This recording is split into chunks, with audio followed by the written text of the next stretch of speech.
Bonjour. À la une de la presse parue en ce mardi 23 avril 2019, le journal Le Quotidien revient sur la démission de Abdourahmane Diouf qui quitte Rewmi. Il dit perd sa voix. L'ex-porte-parole quitte le parti Rewmi. Selon Abdourahmane Diouf, d'autres devoirs moins politiques l'appellent ailleurs. Toujours à la une du même quotidien, Mbour, double meurtre de Médinatoul Salam. Le procès de Cheikh Béthio s'ouvre, mais sans Cheikh Béthio qui ne se trouverait pas présentement sur le sol sénégalais. Élection locale, Aliou Sall est pour le report et le scrutin direct. Pour ce qui est des polémiques entre fidèles à Matam et Vélingara, les mosquées de la controverse, une affaire qui est évoquée à la page 2 du journal Le Quotidien. À la une du journal Les Échos, mes confrères parlent de cette démission inattendue et brusque chez Idrissa Seck. Abdourahmane Diouf a-t-il quitté Rewmi pour Rewmi, s'interroge le journal Les Échos. Autrement dit, Abdourahmane Diouf a-t-il quitté Rewmi, le parti de Idrissa Seck, pour Rewmi, le pays? Ce qui est sûr, c'est que dans son communiqué, le professeur Abdourahmane Diouf précise que travailler à la grandeur du Sénégal est un sacerdoce chez lui. À chaque fois qu'il me sera donné l'opportunité d'agir dans un cadre public, je mettrai les intérêts du Sénégal au-dessus de tout, rajoute-t-il, non sans préciser qu'il n'y a aucune hésitation ni murmure. Je resterai au chevet de mon pays pour apporter ma contribution à la dimension de mes moyens. Parlons à présent des attaques contre le directeur général du port autonome de Dakar. Les syndicalistes se démarquent et réaffirment leur engagement autour de Ababakar Sadiq Bey. En Italie, un Sénégalais attaque et blesse deux policiers en criant Allahu Akbar, précise le journal Les Échos, qui n'a pas manqué de revenir sur les réformes du président Macky Sall pour son dernier mandat. Les secrétaires d'État, désormais membres du gouvernement, et le projet de loi portant suppression du poste de Premier ministre serait déjà sur la table de Moustapha Niasse depuis vendredi. À la une du journal Enquête, l'on parle du double meurtre de Médinatoul Salam, Béthio jugé par contumace. Le procès du double meurtre de Médinatoul Salam impliquant Cheikh Béthio Thioune et 16 de ses disciplines s'ouvre en effet aujourd'hui, sauf que le chef religieux est en France pour des soins selon son avocat. Sénélec, COUD, ARTP, Sayed Anam, etc. Ces institutions jusqu'ici sans tête sont évoquées à la page 3 du journal Enquête, qui nous fait part de cette dizaine de morts par inhalation de gaz, incendie et accident vendredi, samedi, dimanche, macabre au Sénégal. Démission de Abdourahmane Diouf, Rewmi perd sa voix, à la page 4 de Enquête. Le journal L'Observateur de ce mardi s'intéresse à l'ouverture du procès du double meurtre de Médinatoul Salam.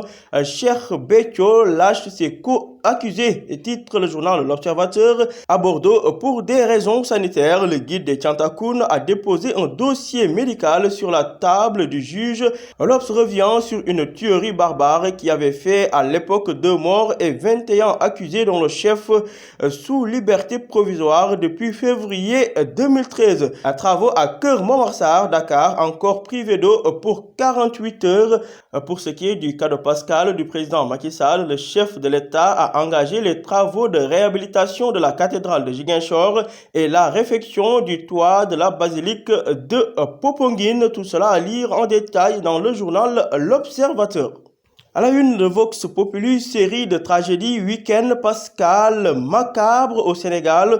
11 personnes ont perdu la vie entre accident, incendie, asphyxie et meurtre. À Richard Toll, un accident fait 4 morts. À la zone de captage, 3 enfants sont morts également victimes d'un incendie. À Niaritali, une mère et ses 2 filles meurent par asphyxie, alors qu'à Bouaké, en Côte d'Ivoire, Tidjandi, jeune commerçant sénégalais, a été assassiné. Aliou Sall, le frère du président Macky Sall, revient à la une de Vox Populi sur un tout autre sujet. Et selon Aliou Sall, Sall, le traumatisme karimien avait fait que Macky n'avait pas souhaité que j'assume des responsabilités. Idrissa Seck perd son éminence grise, titre le journal Vox Populi, pour parler du départ du docteur Abdourahmane Diouf qui quitte Rewmi. Le désormais ex-patron des cadres de Rewmi invoque une incompatibilité de ses nouveaux engagements au plan institutionnel avec la politique. Parlons de l'axe Kolda-Gouloumbou. La douane opère une saisie record de 1252 kg de yamba. À la une de Libération, atteinte à l'autorité de la justice, banditisme russe à Dakar, titre le journal Libé, qui nous apprend ici comment le milliardaire Artem Bertekemirov, fondateur d'Atlantic Seafood, qui a mis la clé sous le paillasson après son inauguration en grande pompe, a déchiré des décisions de justice. Les découvertes ahurissantes de la section de recherche sur le fonctionnement de la société inaugurée dans le cadre du PSE. Et pire, le directeur général, un Sénégalais, a avoué lors de son arrestation, je cite, « Depuis 2 ans que j'ai été nommé, c'est la première fois que j'ai l'occasion de parler au boss parce qu'on est en garde à vue », rajoute-t-il à la une de Libération. Pour ce qui est de la suppression du poste de Premier ministre, Macky Sall actionne l'Assemblée nationale à la page 2 de Libération. Terminons avec du sport. Stade revient sur la Ligue 1 invaincue après 22 journées. Génération Foot a un succès d'un deuxième sacre. Scrabble, championnat d'Afrique 2019, Aruna Gaye sacré en élite et Blitz. Soulier d'or 2019 avec 30 buts en Ligue 1 française. Le requin Kylian Mbappé fonce sur le génie Lionel Messi. Mbaye Diagne, double buteur samedi, rentre dans le top 5 des meilleurs buteurs européens. Cristiano Ronaldo hors du top 10. CAN U17 réserve contre la Guinée rejetée. Le Sénégal rentre sans le moindre succès de la Tanzanie.